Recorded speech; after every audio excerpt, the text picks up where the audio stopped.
जय श्री राम, जय श्री बालाजी माँ। नवरात्रि के दौरान अगर इस प्रकार की हरकतें आपके साथ होने लग गई हैं या ये अजीब और गरीब कार्य आपके साथ होने लग गए हैं, तो ये किस और इंडिकेटर्स करते हैं, किस और आपको लेकर जाते हैं?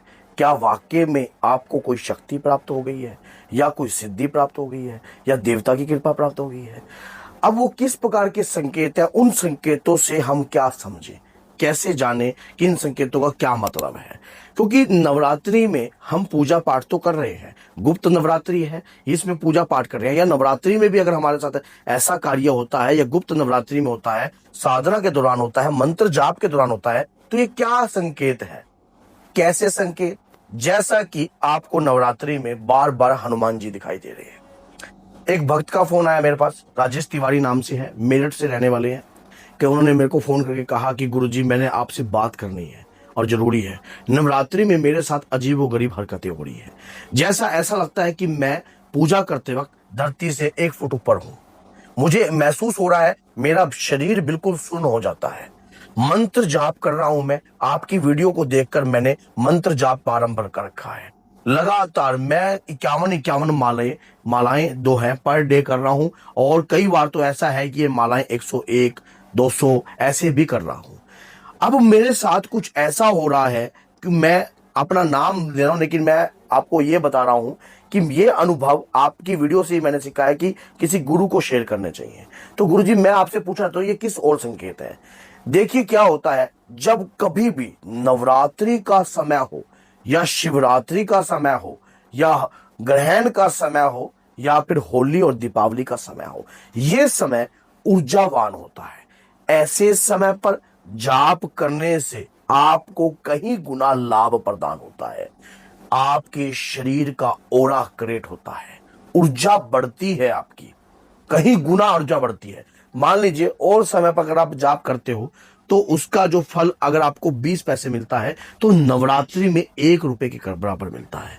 और वैसे भी अगर आप माला का जाप कर रहे हो, आप जैसे बोल रहे हो कि मैं 1 माला का जाप कर रहा हूं और 11 माला का जाप कर रहा हूं, या 51 माला का जाप कर रहा हूं, जितने जाप की संख्या होती है उतना ऊर्जा जो है आप पर आती है, और आपके मूलाधार चक्र में मंत्र का बीज स्थापित होता है।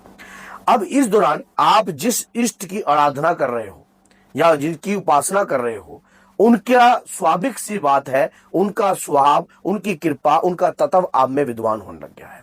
जैसे स्वप्न में आपको हनुमान जी दिखाई दे रहे हैं, बार बार हनुमान जी के प्रति रुझान आ रहा है, आंखों से आंसू निकल रहे हैं, और बार बार रोने का मन कर रहा है। पाठ करते करते आपको नींद आने लग गई है, मंत्र जाप करते करते भी आपको नींद आने लग गई है। ये एक प्रकार के इंडिकेटर्स है कि आपके इष्ट आराध्य तक आपकी पूजा पहुंच रही है। तभी जाकर आपकी बॉडी में कई प्रकार के परिवर्तन उत्पन्न हो रहे हैं। परिवर्तन किस प्रकार के हो सकते हैं? परिवर्तन इस प्रकार के हो सकते हैं कि जैसा हम पूजा कर रहे हैं, पूजा करते वक्त हमारी बॉडी के अंदर अलग प्रकार की मूवमेंट उत्पन्न होती है। हमें हनुमान जी के स्वप्न के दर्शन दिखाई दे रहे हैं, रोना आ रहा है, आंखों से आंसू आ रहे हैं, ये मंत्र की ऊर्जा है, उस समय का प्रभाव है जिस समय पर आप जाप कर रहे हो। अभी जैसे नवरात्रि आपको पता है कि पूर्ण रूप से पूर्ण नहीं हुई, अभी जैसे आपको पता है कि नवरात्रि जो है इसके बाद पूर्ण होगी, कौन सी तारीख, उसके बाद नवरात्रि पूर्ण होगी, 14 तक भी ये प्रभाव आपके साथ रह सकता है। ऐसे समय पर हमें क्या कार्य करना चाहिए? सिम्टम्स कई प्रकार के हो सकते हैं। कई बार आपको जाप करते करते घबराहट भी हो सकती है, कई बार जाप करते करते आपके पसीने भी छूट सकते हैं, आपको मन में बेचैनी भी उत्पन्न हो सकती है। और अगर इस प्रकार की स्थिति अगर आपके साथ होती है तो आपको घबराने की आवश्यकता नहीं होती। 2 घड़ी आपको अपना जाप रोककर प्रभु अपने इष्ट आराध्य का ध्यान में बैठना चाहिए। लगातार जाप जो है आप जो कर रहे हो उसको थोड़ी देर रोक देना चाहिए और अपने इष्ट आराध्य का ध्यान करना चाहिए। जैसे आप हनुमान जी की आराधना कर रहे हो, माँ दुर्गा की आराधना कर रहे हो, या 10 महाविद्याओं में से कोई शेष शक्ति की आराधना कर रहे हो, तो और आप अपने गुरु का ध्यान कीजिए ताकि आपके मन में शांति रहे। कई बार हम विचलित हो जाते हैं कई कारणों से। कई बार बुखार जैसा भी महसूस हो सकता है, शरीर टूटा टूटा सा भी महसूस होता है, शरीर पर वजन सा महसूस हो सकता है। अगर आप इस प्रकार की स्थिति आपके साथ हो रही है, ऐसी स्थिति में बिल्कुल भी मत घबराइए। ऐसी स्थिति के अंदर एक कार्य आपको करना चाहिए। जितना भी आपका जाप है, मान लीजिए आपने रोज की 51 माला कर रहे हो, 101 माला कर रहे हो, 108 मालाएं कर रहे हो, या रोज का कोई दिव्य पाठ कर रहे हो, या सुंदरकांड का पाठ कर रहे हो। ऐसी स्थिति के अंदर जो है जितना भी आप जाप करते हो, जितना भी पाठ करते हो, उसका दशांशकृत हवन करना चाहिए। उससे क्या होगा, एक तो शक्ति की कृपा प्राप्त होती है आपको, दूसरा आपके मन में शांति रहती है। आप जब भी कभी किसी शक्ति का आह्वान करते हो, उसका शक्ति शांति अगर अगर आप दशांश निकालकर हवन करते हो, तो उसका भार आपकी बॉडी पर नहीं पड़ता है। ये बात हमेशा याद रखना। जैसा जैसा आप जाप कर रहे हो अभी जो है, उस प्रकार से जो जाप के अनुसार जो है, अभी ये सिम्टम्स आपको 41 डेज तक भी हो सकते हैं, लगातार नवरात्रि पूर्ण होने के बाद भी हो सकते हैं। नवरात्रि पूर्ण होने के बाद भी आपको ये सिम्टम्स महसूस हो सकते हैं। किसी को सिम्टम्स शुरू में महसूस हो जाते हैं, किसी को मध्य में महसूस हो जाते हैं, और किसी को नवरात्रि पूर्ण होने के बाद होते हैं, और किसी को 41 दिनों के बीच में भी होने लग जाते हैं।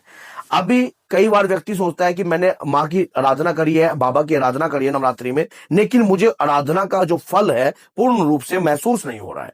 तो ये जो अगर आपके मन में इस प्रकार की भावना, इस प्रकार की सोच अगर आपकी पैदा हो रही है, तो ये गलत है। ये जो आपको नवरात्रि का जो फल है, ये कोई जरूरी नहीं है, कई लोगों के कर्म के अनुसार होता है। जब हम जाप करते हैं तो हमारे जो कर्म है, हमारे जो पाप है, वो भी फिल्टर होना स्टार्ट कर जाते हैं। हम जब पूजा, आराधना, उपासना अपने इष्ट आराध्य की करते हैं, तो हमारे जो पाप है वो भी कन्वर्ट होने लगते हैं। तो हमें जाप जो है, कईयों को क्या पता 8वें दिन रिजल्ट मिल जाए, कईयों को 11वें दिन रिजल्ट मिल जाए, कईयों को ये सिम्टम्स जो होते हैं, ये इंडिकेटर्स आपके ऊपर बाबा की तरंगों का वास हो रहा है। आपके अंदर हनुमान जी का तत्व जो है उत्पन्न होने लग गया है। अब आपको ये कार्य कर कर जो है अपने आप को श्रेष्ठ बनाना है। आप अपने प्रभु की इष्ट की आराधना कीजिए, वो आपको अपने आप ही चमका देंगे।